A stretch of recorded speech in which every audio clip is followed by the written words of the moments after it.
বিসমিল্লাহির রহমানির রহিম। ছাত্র সমাজ বাংলাদেশে জয় করেছে।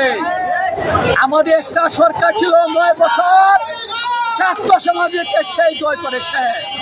আমরা 360 দলের দেশে, আমার 360 দলের দেশে অনেক ছাত্র সমাজের পুলিশে গুলি করে মেরেছে।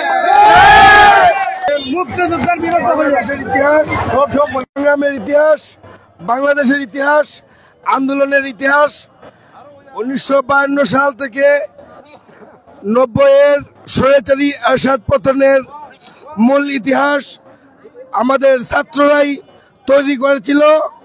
ছাত্র আন্দোলন আজ পর্যন্ত বিতা যায়নি। ঠিক তারই ধারাবাহিকতায় 2024-এ এসেও বাংলাদেশের দামাল ছাত্ররাই প্রমাণ করে দিয়েছে স্বৈরাচারী হাসিনাকে পতনের মাধ্যমে আবারও দ্বিতীয় যুদ্ধ স্বাধীনতা লাভ করেছে বাংলাদেশের একঝাঁক দামাল ছাত্ররাই। সম্মানীয় উপস্থিতি, আপনারা আরো জানেন বাংলাদেশে আজ পর্যন্ত ছাত্র আন্দোলন কখনো পিতা যায়নি।